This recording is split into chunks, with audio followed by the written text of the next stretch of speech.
Okay. All right, we're all set. Yeah.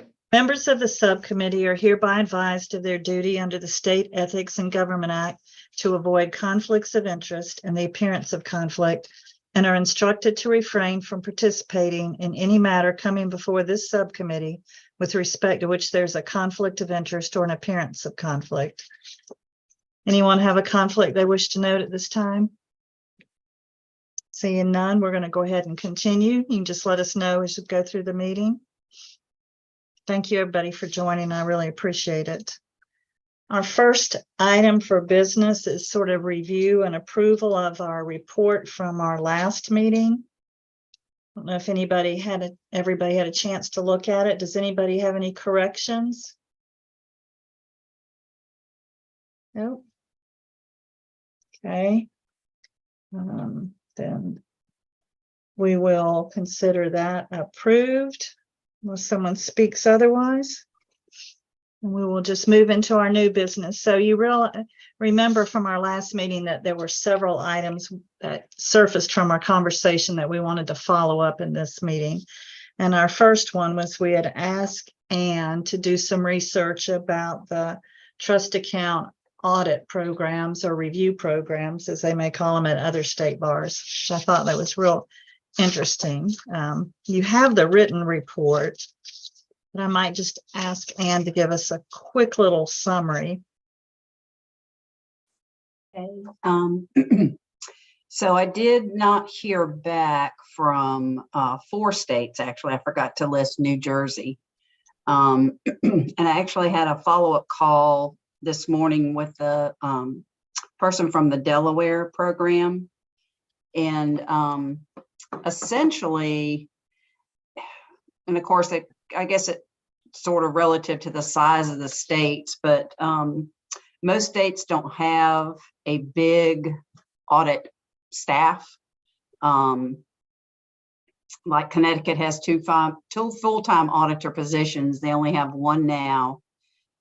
Delaware contracts with a CPA firm, and my conversation with her this morning, the CPA has 2 staff that go out and do the actual on-site audits, and they actually have like 4,500 attorneys, so it's a very small state. But she did say it is made up of many large firms. And let's see, Iowa has 6 part-time auditors. I don't know that any that I talked to has a selection process quite like ours.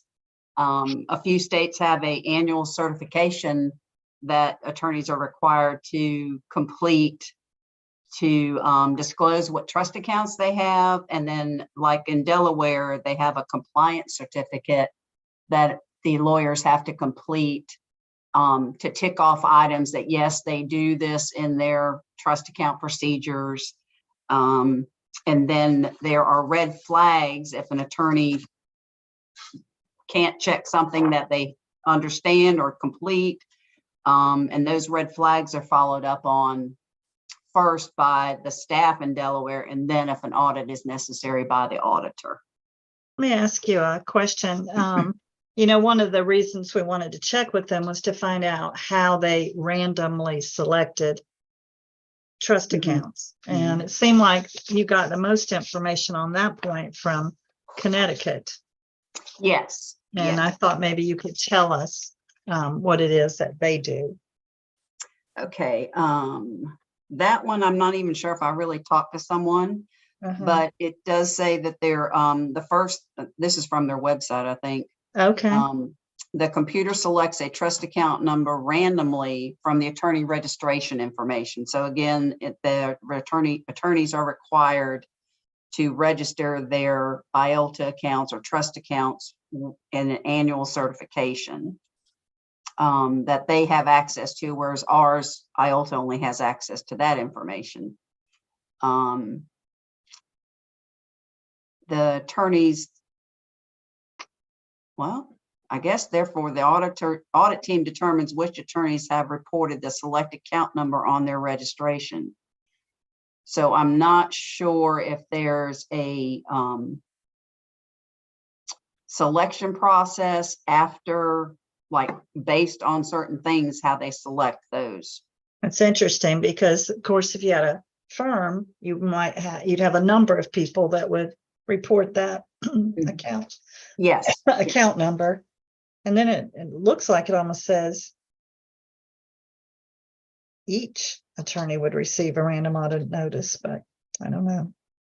I think for the selected ones, they are. Mhm. So that one would address some of our concerns about everybody would have kind of the same chance of being selected, but the problem, I guess, would be you zigzagging across the state. Yes, yes. And I do see that their exemption process is only 1 year. Wow. So attorneys are removed from the selection process for a period of 1 year. Yeah. And they did 163 audits, but I guess Connecticut's not quite as geographically spread out as North Carolina is. Yes, yes. And then Delaware, I think they said that you can get from one end of the state to the other in 1.5 hours versus. That might be east-west, but Yeah. Connecticut is, I lived there as a girl, and you can pretty much get anywhere in Connecticut within a few hours. So Yes, yes. big difference. I did find that most audits of all the states that I contacted are done on site versus remotely. I'm trying to think. From what I can tell and remember, I don't think any of these states do as many audits as we do. We might. How many do you do in a year? I do an average of 200. Okay. Yeah. So Connecticut would be close.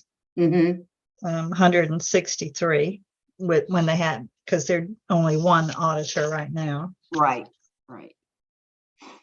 But you're right. The rest were a lot smaller. Well, it didn't, I didn't see a lot of information in there about the ways that they select them. Right, right. I don't know that there was anything consistent. Delaware, when I talked to her this morning, they say they first select auditors lawyers that have never been audited. And then they do go by lawyers and not firms. And they actually try not to do subsequent audit within 10 years, which I find hard to do in such a small state. Yeah, right. And I couldn't find that any other states have a provision other than Connecticut and then, of course, Delaware, where they provide an exemption for a subsequent audit.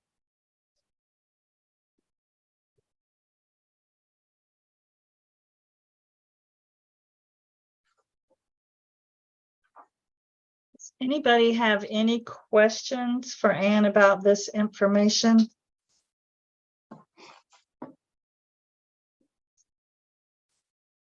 I think it was more helpful for me just being the auditor and finding out how states do it differently versus what impact it could have on our study. Yeah, and I came away thinking they ought to be calling you and figuring out how to do it. I thought we came out looking pretty good. I will pat myself on the back. When I talked to the person in Delaware this morning, she said, "It's clear you have a passion for your job." I said, I do. Yeah, that's nice. Yep. And I saw that Kansas, of course, it is their first year, but they're trying to do 3 a month. I know. That would be a breeze for me. Yeah. There you go. All right. So no questions from anybody?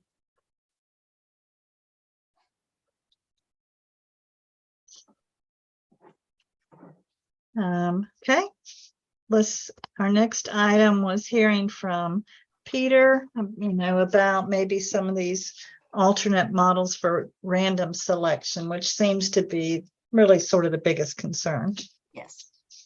Yep. So I took the idea of what would happen if we did the selection at the beginning of the year among using all of the lawyers in the state instead of it being selected by judicial district, and did ran those selections 10 times. I'm going to share some data with you here.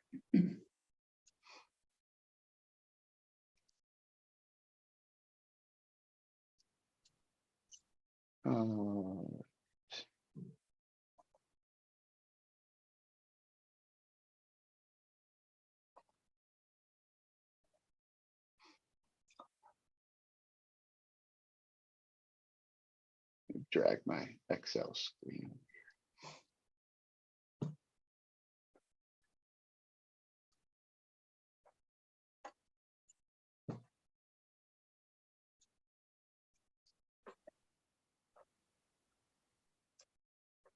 Okay, so this I ran it. First, I did it by county. So what you see here on the screen is all 100 counties, number of lawyers in each county, what percentage that is of North Carolina lawyers. I took out lawyers from out of state, and then what percentage of audits that would account to if we were doing 240 audits. What percentage of each county would in theory get, what expected number of audits that would be based out of that percentage out of 240. And you see that there are, if you really wanted an actual specific breakdown relative to the number of lawyers in each county, then there are some counties that would essentially never meet that expected audits to ever be audited a year.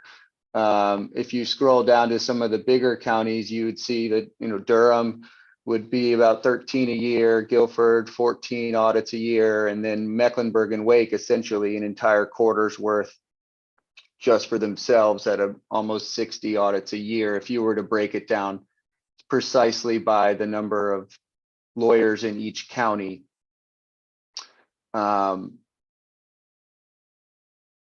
This column here is what actually happened after I did 10 model runs by county. So it does end up tracking very close to the expected, while there's some variation. Most of the time, when you run this, the result ends up being pretty similar to what the breakdown is. So if you did it this way, you would feel comfortable that you got a pretty good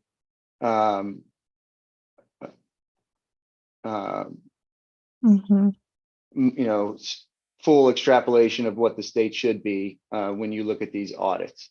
County is a lot harder to do, obviously. So I also did it by judicial district, which I think is a little easier for us to look at because that's what we've looked at the past. I did this breakdown, and still it was by selecting lawyers, not by judicial. I didn't select judicial districts. I selected lawyers and then looked at where they were and what judicial district they were in. And this is kind of the expected audits a year for each judicial district. This is 10 of these models, which I'll just hide now because they get in the way. And these were the results, which I'll send all of this to everyone to review.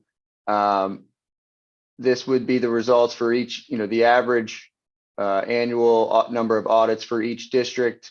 This would be the expected amount of audits over a 10-year period for these judicial districts. This is the total, and they match pretty close to what you'd expect. when you know, the total from that 10 model run, if you were to count those as different years. And then this, I actually, I'm pretty comfortable with the data here, although, you know, judicial districts have changed over the 10-year period. There have been some switches. This is the actual number of audits we've done for judicial districts over the last 10 years. And so when you compare what the model would produce with what we've actually audited, there are some pretty big disparities. Mhm.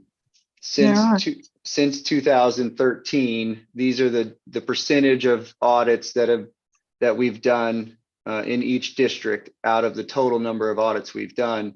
And you see that some districts have had, you know, the ones highlighted in yellow have had a lot more audits than you'd expect based off of the lawyer population, if that's what you were doing. So, you know, District 30 has had 4.3% of the audits, but only has 1% of the lawyer population. And then compare that to District 26, who has Right. had 4.3% of the Right. audits. The ones in orange here are the opposite, that you've had. Wake County have had 5% of the audits, but it has 24% of the population. Mecklenburg 4.3% with 23% of the population. And so it does show that in terms of the large districts are not proportionally being audited based off of lawyer population. And some other districts, while it's not, you know, a guarantee that you're going to be over audited, some districts do seem to get audited a lot higher than their population. This third column is what the percent of audits from that 10-year run model would do, which makes it a lot more in line with the lawyer population in each district. So if that's the goal, then that's a good way to go. It does. Then the next step, the next issue is what problems come from doing it this way. And so there are a few that a few things we'd have to figure out. If you were to draw the lawyers all at the beginning of the year, then you start making your lists and scheduling your trips and where you're going to be.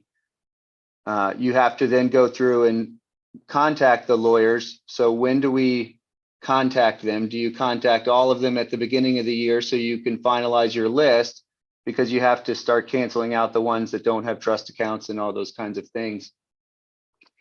Or do you wait and kind of divide it up by geographic area and contact the, you know, certain number of lawyers each quarter, which I think is what we would prefer to do, so we don't give lawyers a whole year to know that, you know, when you're coming. And the only issue by doing that is then if you start contacting those lawyers and you know you're going to the West for that quarter, and then they don't have a trust account, you can't add in another lawyer from the East because you're going to the West that quarter. So the way to get around that is to say, if I contact a lawyer that was selected for audit from Judicial District 30 and they don't have a trust account, then you would select the next lawyer on the list from Judicial District 30 to fill that. So they're still getting the same percentage of audits. They're still getting the same breakdown by judicial district,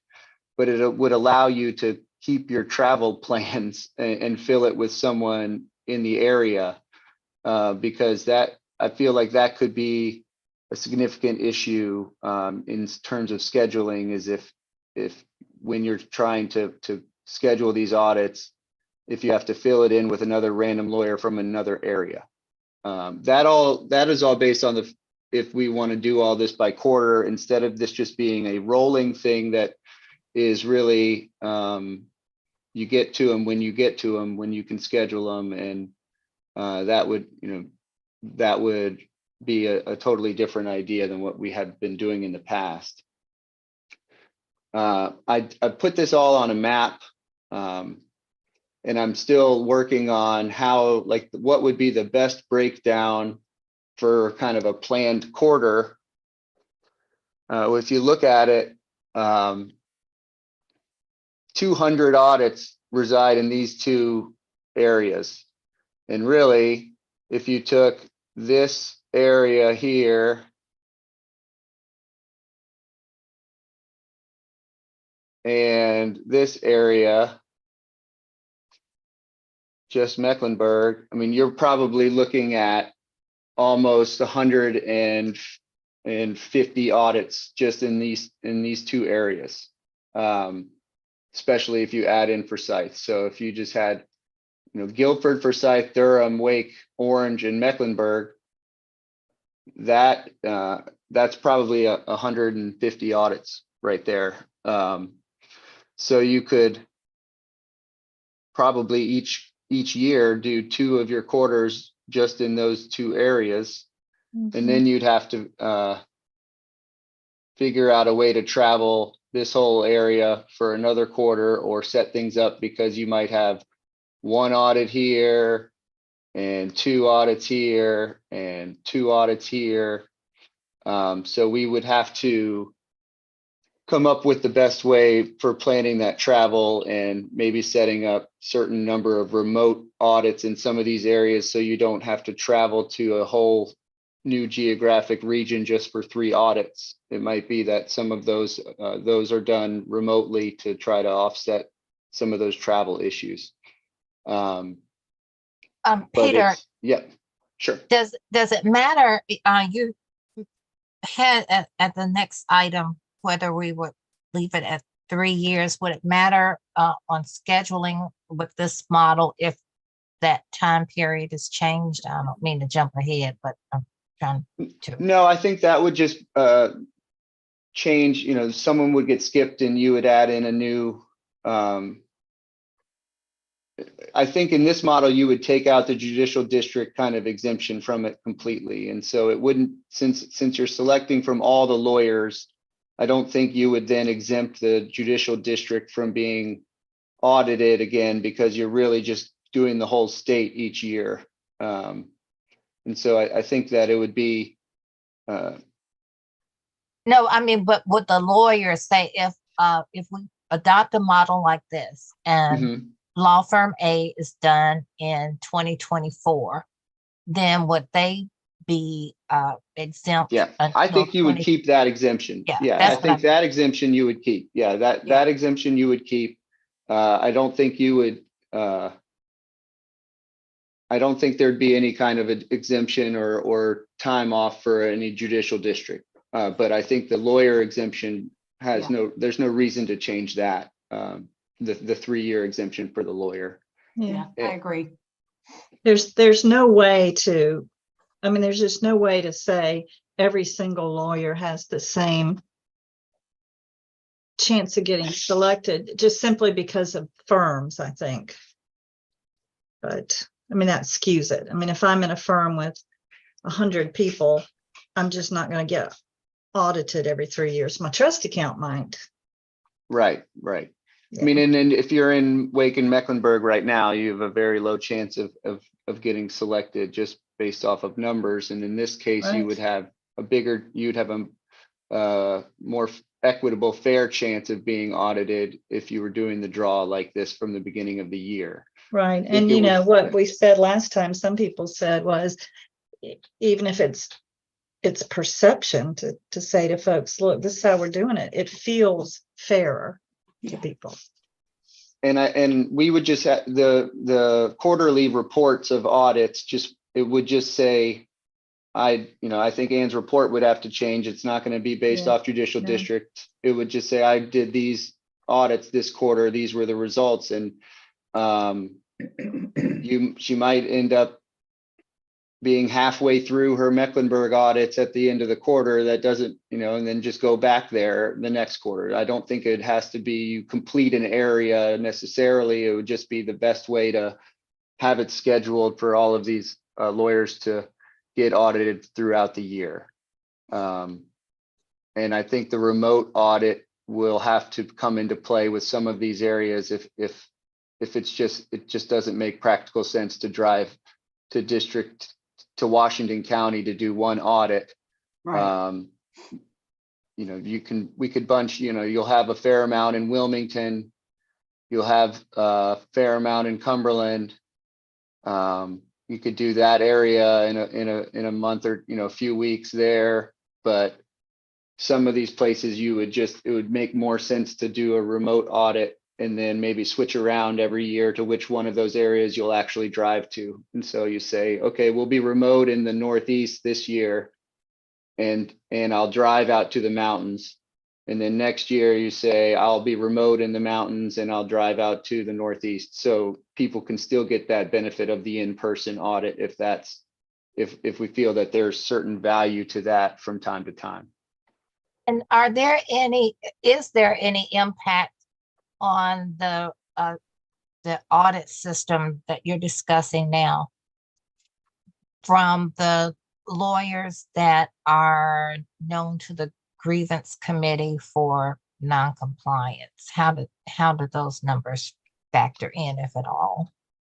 That knowledge is segregated in the sense that that doesn't come into selection, whether or not someone's already been audited or there were issues. They don't get flagged for anything new or any, you know, higher focus or higher chance of being selected for an audit. I have a comment. Thank you. Sure. So if I do contact an attorney for a random audit and they advise me they're currently participating in the TAC program, then I do check with Leonore to see whether she believes a random audit would be valuable, or if they're at the point in the the TAC program that a random audit would not be beneficial. So I know those when I contact them. I don't know it ahead of time, but it is taken into consideration if I come across those lawyers.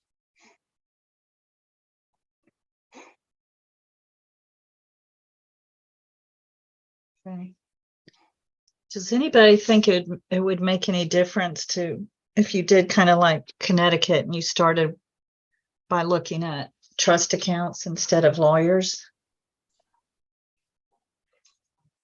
So I talked to Mary Irvine about that. That was another thing that you'd asked me to look at is, could we do this by trust account? And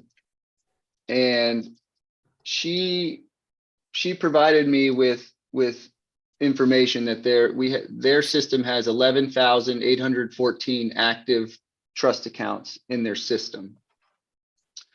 And she does say that, you know, they couldn't provide trust account numbers based on their rules, but they do have firm IDs, which could be used, or we could create a randomized number that would, you know, apply to a certain trust account if we wanted to do something that way. She did point out that information would not capture law firms that just have fiduciary or dedicated accounts, and that their Right. system is as good as they think it is, but it's certainly not a guarantee that it is fully 100% accurate in encompassing all of the IOLTA accounts that they should know. You know, it's to the best of their knowledge for sure. And it's self-reported, I guess. And we could certainly filter the random audit selection by the lawyers who have certified yes on their IOLTA certification, and just be drawing from those lawyers who say they maintain trust accounts. But that again assumes that they are doing that correctly, or that if there's a new lawyer or someone has changed firms, that they've updated that information, that should be correct, instead of calling and saying, hey, do you have a trust account? We need to come look at it. How many North Carolina lawyers? Not licensed, but in the state. Total? Mm-hmm. Roundabout. It's about 25,000, I believe. 25,739 lawyers that are members of that have a North Carolina address. And then it's Yeah, that's 25. Yeah, that's about right. 25,739. I was just comparing that to the number of trust accounts. It's interesting. So, Right, because because you have fair amount that don't have trust accounts, and then you Yeah. have some that are sharing the same one. So sure, yeah. for sure.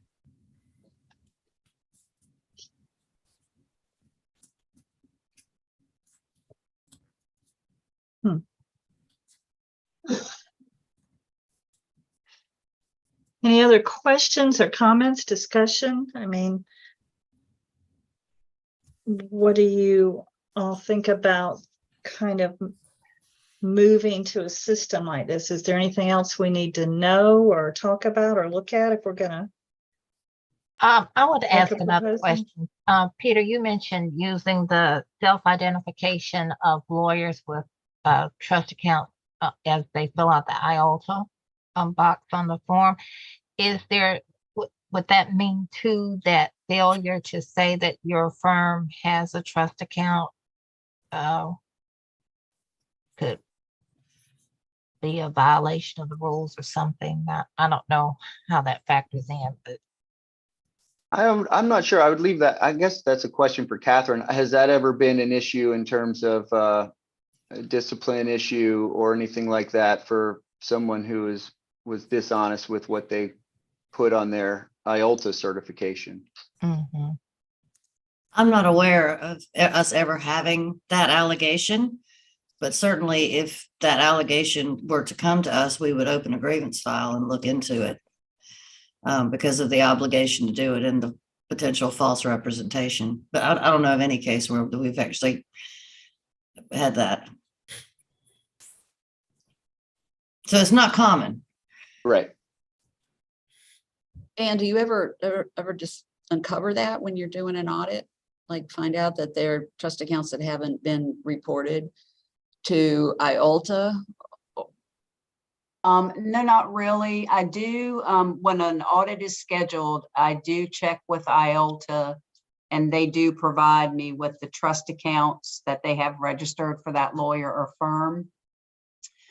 But if I don't contact the lawyer, then I don't know that they've not disclosed it, honestly. I do find that on occasion, an attorney certifies they have a trust account with IOLTA, but they also have fiduciary or dedicated other types of trust accounts. So I do audit all the trust accounts they have, and of course they're not required to disclose it to IOLTA, but I find more instances of them having those types of trust accounts versus not having one or having one and not disclosing it to IOLTA. And if I might add one thing, I would say that I think the reason that my answer was no, that hasn't happened is because what lawyers do is they treat their operating accounts as trust accounts. They are not designated as trust accounts, and they are not identified to IOLTA as trust accounts. And that is a rule violation that is frequent. But it's really about the lawyer choosing to pretend like it's not a trust account so that they can try to exempt themselves from the all the rules that would apply.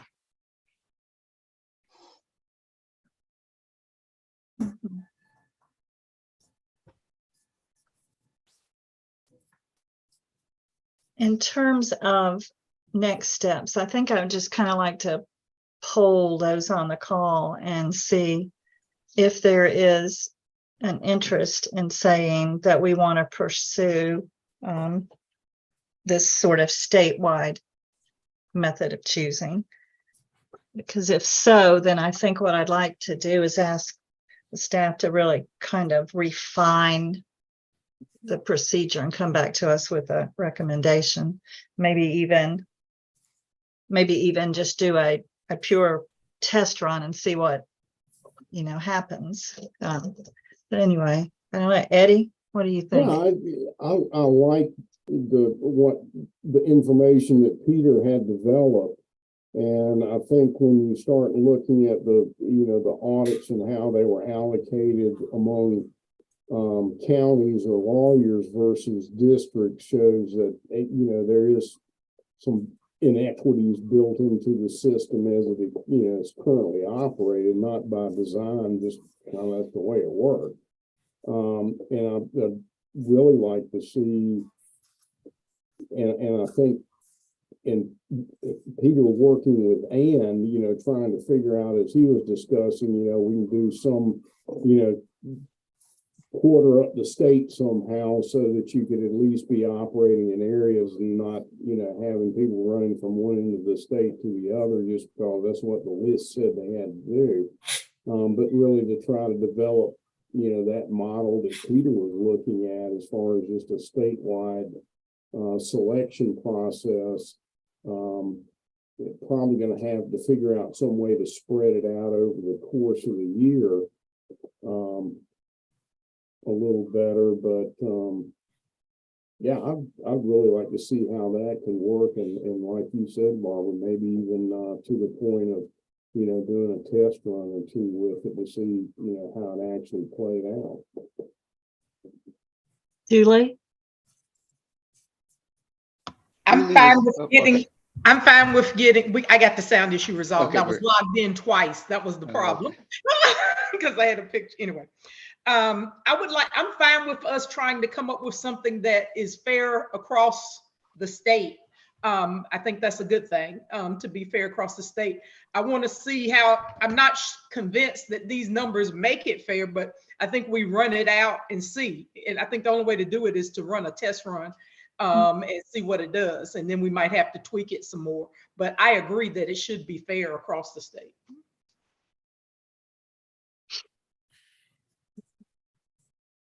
Patrice?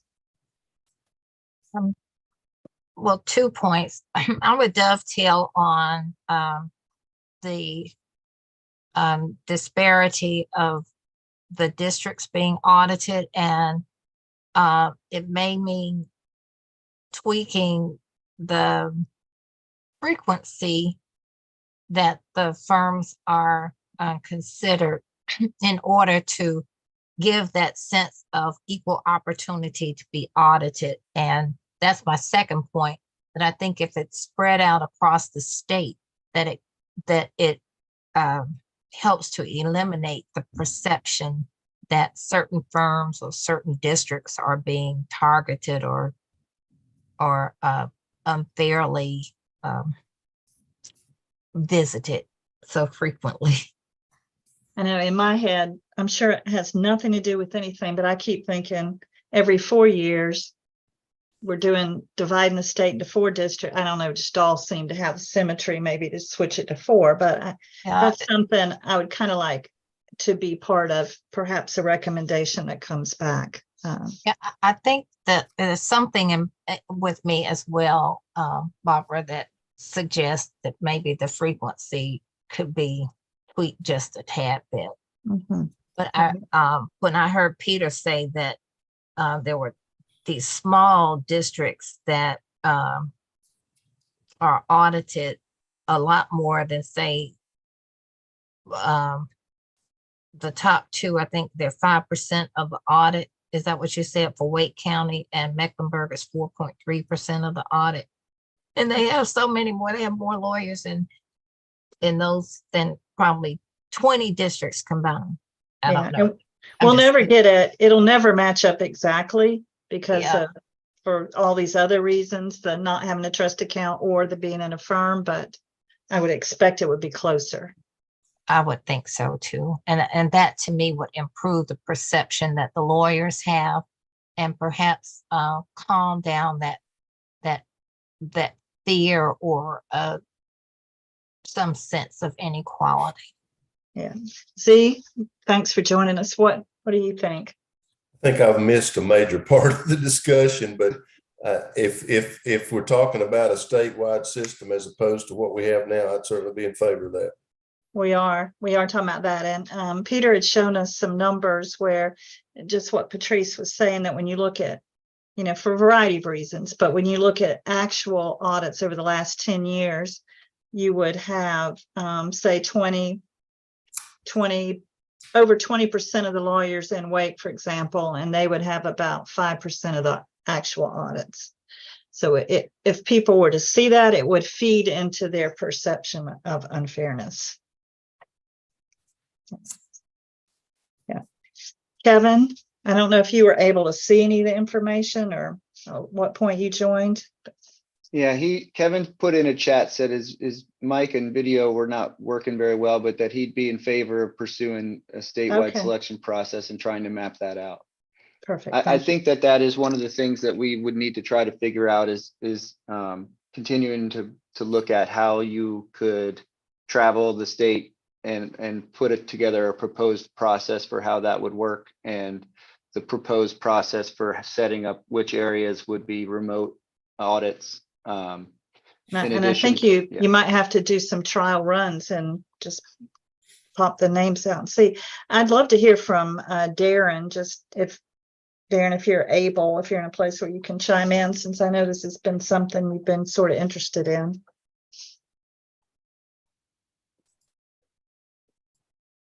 Yep. I don't know if Darren's where he can communicate.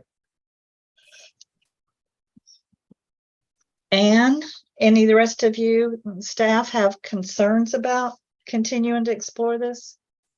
I don't really have concerns. And I don't know if there's something that we can look at when we look at the going forward this way, is that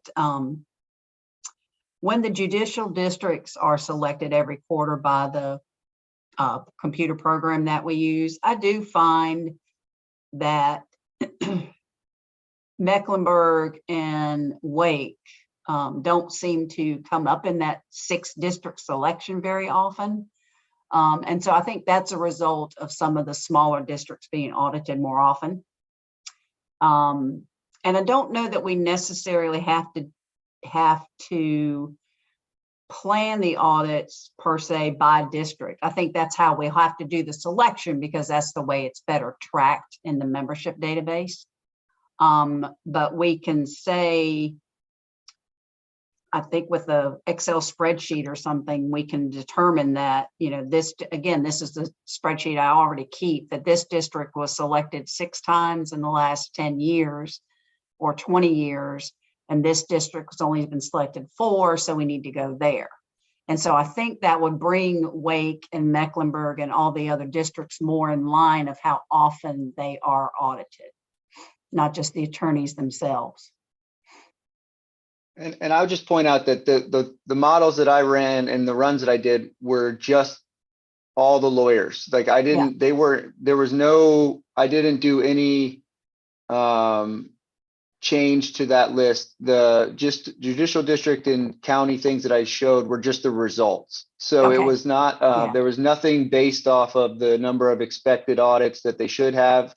It was just random, and the data shows that by doing it randomly, you get a very accurate kind of breakdown across the state of what it should be over time, that it ends up being close to what your expected is. So I think you essentially take judicial districts out of the selection process in this proposal. The only time it would come back in is if the person that was selected doesn't have a trust account. Do you determine that you replace that person with someone from that same area because you're already going to that area? Which is what I do now. Right. I have the list of lawyers, and if I contact the first 2 or 3 and they don't have trust accounts, I just move on to the next lawyer.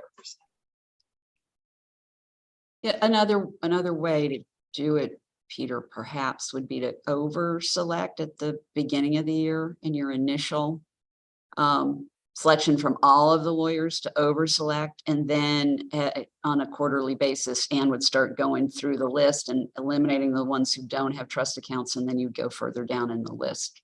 I don't know.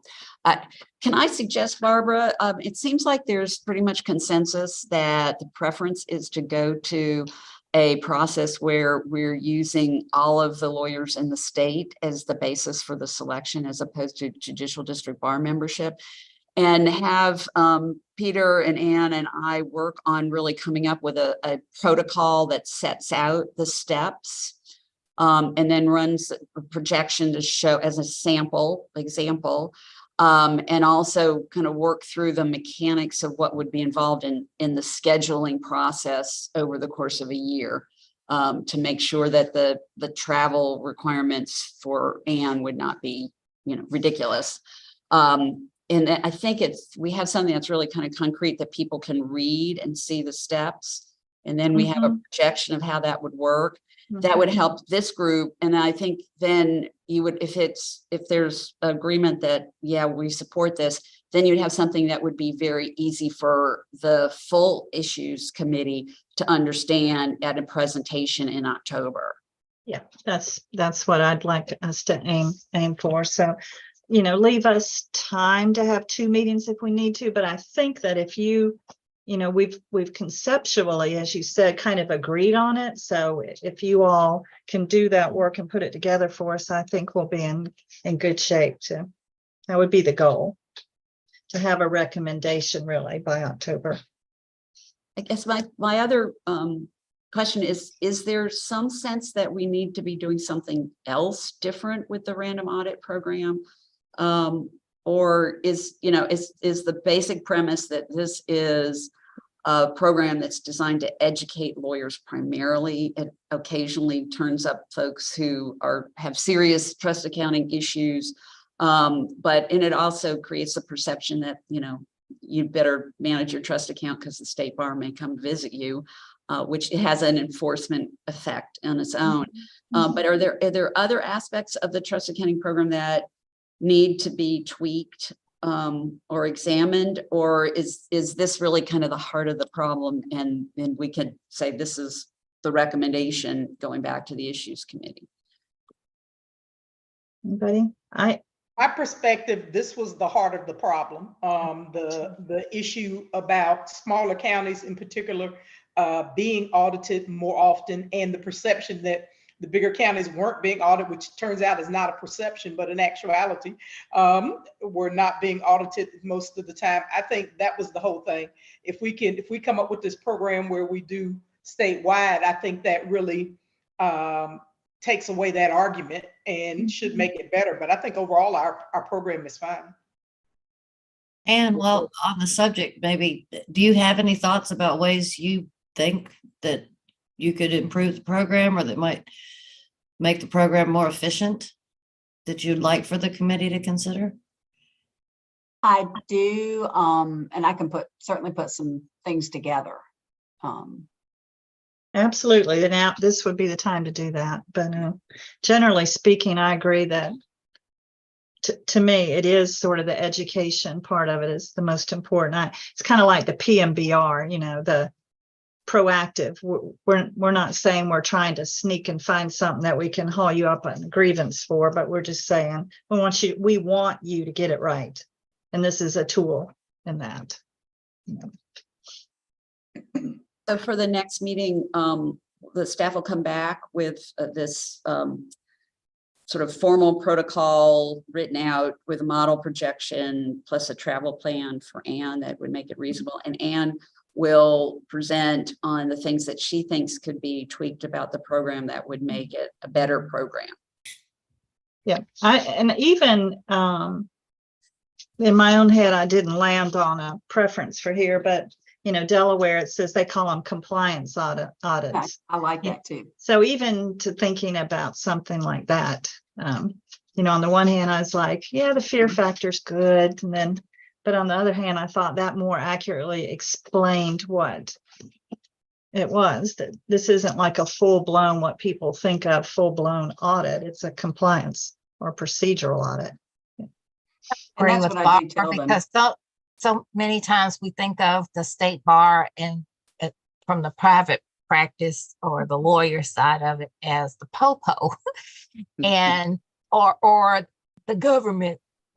We're just here to help you, and that's not always the case. And so I think what you're saying, Barbara, is an excellent idea to present it more in terms of ensuring compliance.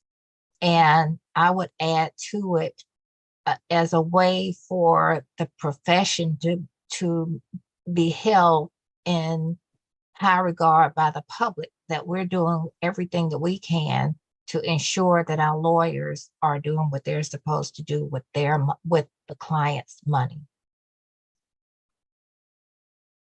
One thing I would just comment about is because we had always had at each of our quarterly meetings, the reports from Ann showing all these issues about trust accounts, I set up a CLE in Wake County to talk, and called it Avoiding Trust Account Trouble. And it said, look, our counselors hate it when we see, I said, you all, by being self-regulating, we don't want anybody to get in trouble. We want everybody to do well. And because these issues are coming up, I'm hoping that highlighting them will bring them to your attention. And that CLE was very well received. And I'm hopeful that when the next time Wake comes up, we see less issues. So maybe that's something that each judicial district could work on. That I'm not saying use my presentation, but do their own version of it, although I'd be glad to share. But to do their own version of saying, we want you to avoid trust account trouble. We don't want you to get in trouble No. because our desire is for you to do it right so that we don't have these problems. And I think we've had some good CLEs. I know every time I get we hire somebody new, it's going to cut checks or anything, I make them go watch part 1, part 2 That's what of the sort of Peter Bolak CLE. Yeah, I was gonna say that Peter was the king of the trust account CLE programs for a number of years. So It's interesting that a lot of these that Ann checked on make education an official part of their program. You know, it's called out in there. And I don't know if we do that or how we could, but maybe we consider that too somehow to, you know. That's on my list. There we go. Great minds think alike. Anything else? One thing we'll have to do, Alice and Barbara, just to make sure is, I don't know, we'll need to look at the actual rules and see if there will be any need for rule very good amendments point. related to this. Yes, great point. Thank you. Nothing's easy. And I was thinking about that as we're, you know, even if we do come up with a new selection process, that I would hope that if we do have to put anything in the rules, that we can not be extremely detailed, because it's something that I think would perhaps morph over time as we saw how it worked. But Yeah. Well, and that kind of leads to the next question on it.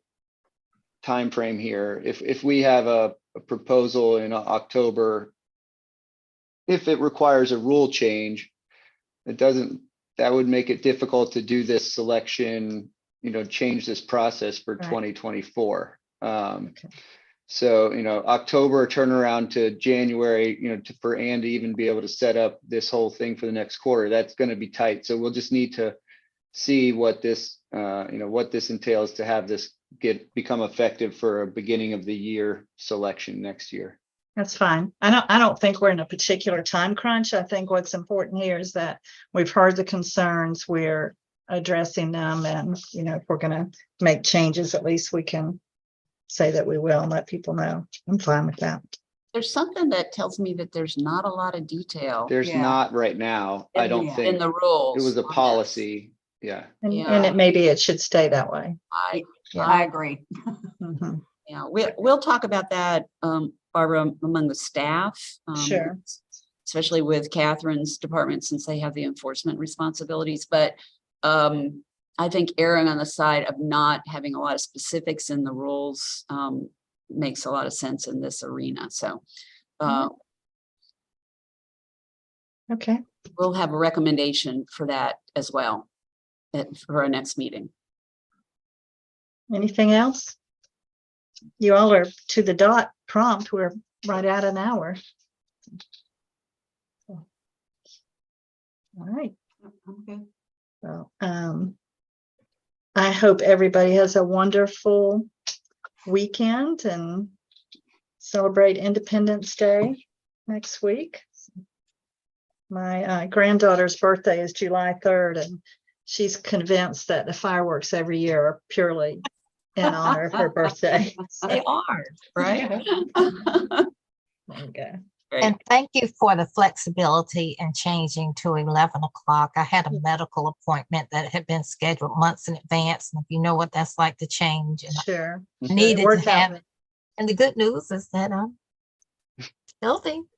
Yeah, Trace, that's All a great right. way to end. Thank you all. All right. Thank you, everybody.